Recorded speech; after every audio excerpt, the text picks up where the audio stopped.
Eh bien, mesdames, messieurs, bonjour, bienvenue sur l'espace ID Forum Démo, sponsorisé par KeepMe. Le thème qui va être abordé, connectez-vous avec EUDIY, votre Digital Identity Wallet. À mes côtés, monsieur Bertrand Bouteloup de la société OP, qui va œuvrer pendant 15 minutes à une connaissance. Voilà, donc monsieur Bouteloup, la scène est à vous. On est parti pour 15 minutes. Merci. Vous m'entendez bien là?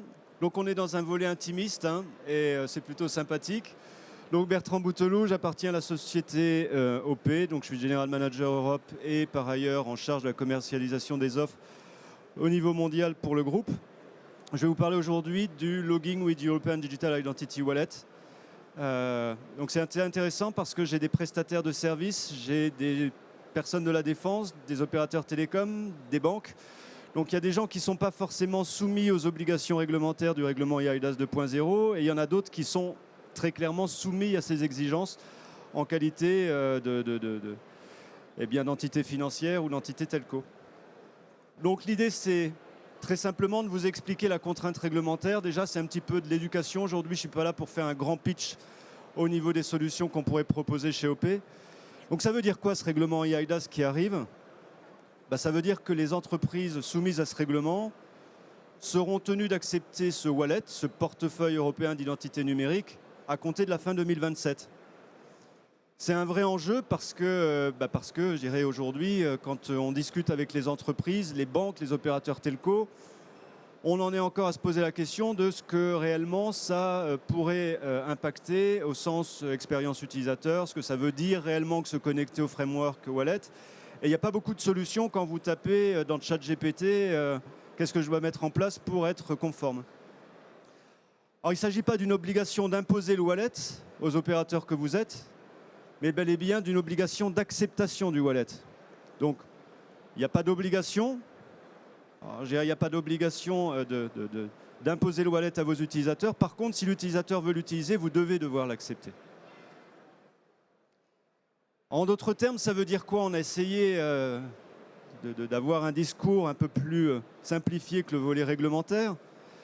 Ça veut dire que votre utilisateur, quand il va se présenter pour une phase d'enregistrement ou quand il va se présenter ultérieurement pour s'identifier, s'authentifier, il doit être en mesure d'utiliser son wallet.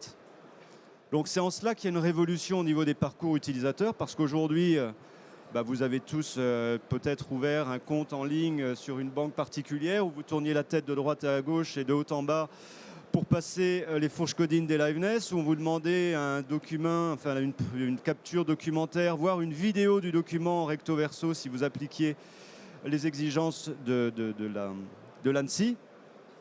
Demain, ce moyen d'identification et d'authentification sera reconnu comme tel et votre utilisateur peut vous demander de le mettre en œuvre, notamment pour les sociétés obligées. Donc je reviens à mes opérateurs telco, je reviens aux opérateurs publics et je reviens aux établissements financiers.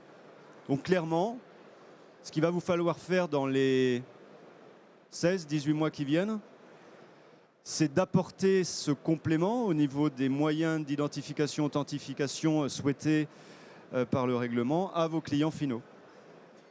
Donc, on a donné l'explication de ce que ça a donné côté utilisateur. Maintenant, côté partie prenante, c'est la traduction de Relying Party au sens du règlement eIDAS. Ça veut dire quoi? Ça veut dire, la première étape, vous allez vous enregistrer auprès d'un État membre en qualité de partie prenante. Ça, c'est la base. La deuxième, c'est que vous allez développer un bout de code plus ou moins complexe pour vous permettre de vous connecter à ce fameux framework de portefeuille européen d'identité numérique. Ils me l'ont traduit parce que sinon, c'était plus complexe. Après, justement, à travers ce bout de code, vous allez pouvoir vous connecter à des trusted lists. On va le faire très simple. Ces trusted lists, elles sont portées par des registres nationaux. Donc autant d'États membres à émettre des wallets que de registres nationaux, donc 27 au total, pour pouvoir valider les certificats des émetteurs de wallets notamment.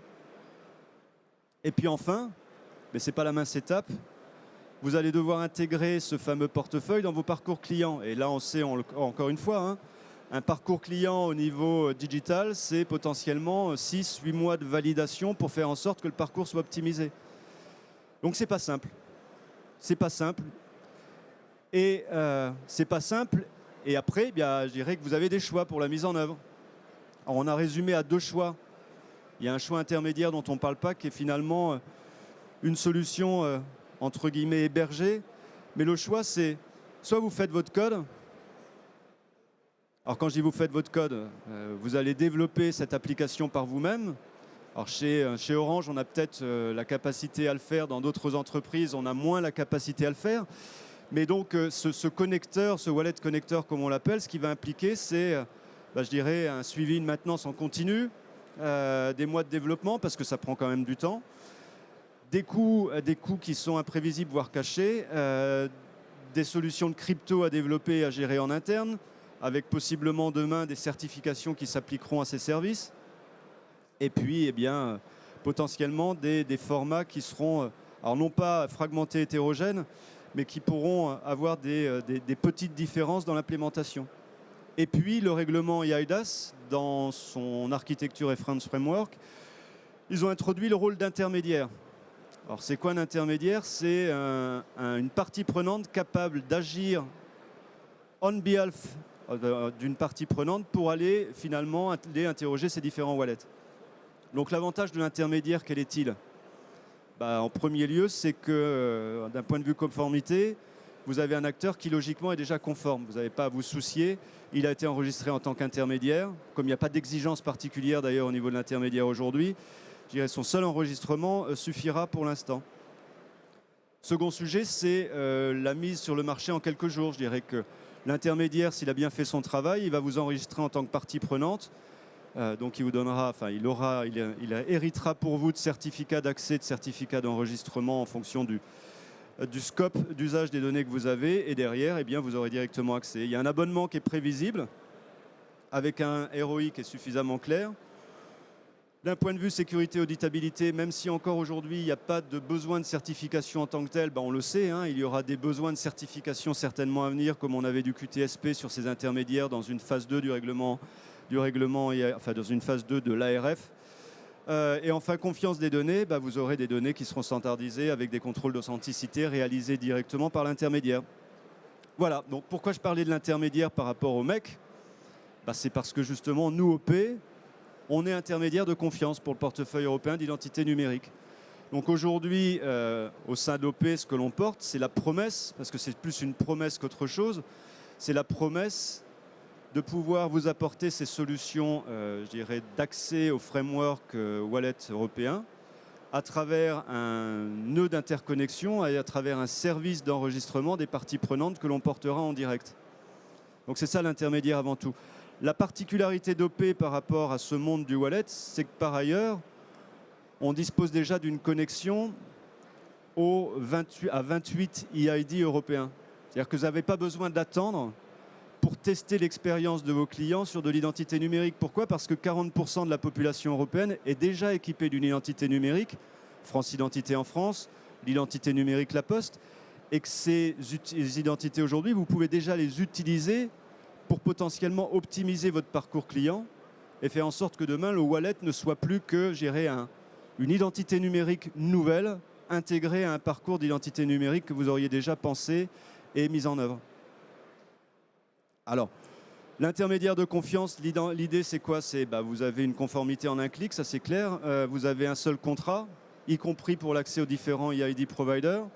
Ça réduit la fraude à la source, mais ça c'est pas nous.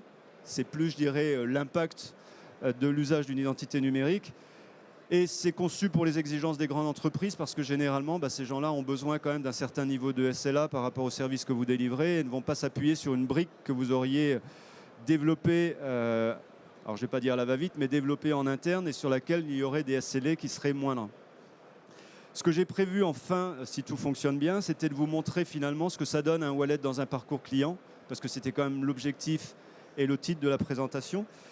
Donc, je vais me connecter à mon fameux Banque Étoile. Alors, pourquoi on a pris la banque? Parce que Banque Étoile, c'est, je dirais, une banque et que, comme toutes les banques, elle est soumise au règlement EIDAS 2.0 et que, par conséquent, à compter de la fin 2027, elle devra, lorsque l'utilisateur va cliquer sur « Ouvrir un compte », ici. Alors voilà, hein, c'est les joies de la démo. Elle devra accepter les identités numériques et les wallets. Donc mon objectif aujourd'hui, c'est de vous proposer un parcours wallet, tout en sachant qu'il y a très peu de différence avec les autres identités. J'assistais tout à l'heure à une présentation de KeepMe qui a son eIDAS 2.0 enabler. Ben voilà, nous, ce qu'on fait à travers la plateforme, c'est qu'on va porter le wallet, mais par ailleurs, on a déjà préintégré toutes les identités numériques qui, elles, sont en conformité avec les exigences du règlement lutte contre le blanchiment, financement du terrorisme à venir en juillet 2027, donc avant même l'exigence du wallet en fin 2027. Donc je vais continuer mon petit parcours. Et là, on le voit, donc volontairement, à des fins de démo, on a présenté ici la liste des différents EID, des identités numériques qui existent en Europe. Pourquoi? Parce que toutes ces identités numériques seront utilisables par vos clients, quand vous êtes un établissement financier notamment, pour faire une entrée en relation à distance. Et donc, bien évidemment, j'ai le fameux wallet. Donc c'est là où ça se complique. Donc ce fameux wallet, il me présente un QR code que je vais pouvoir, dès que j'aurai atteint mon téléphone, scanner.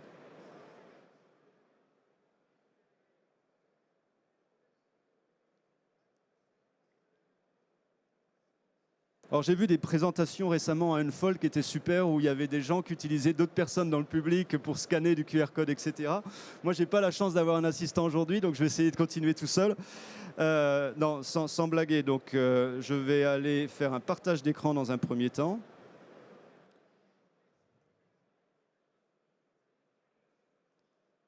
Si ça veut bien fonctionner, ça fonctionne.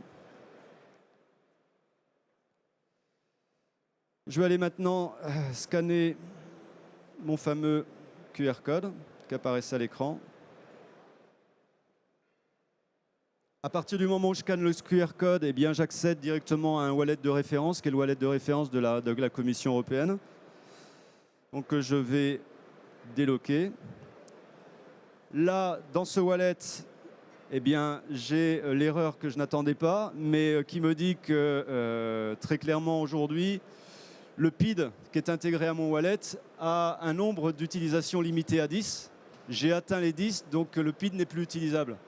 Ce qui est dommage parce que je ne vais pas vous faire tout le scénario avant. Je pense que j'ai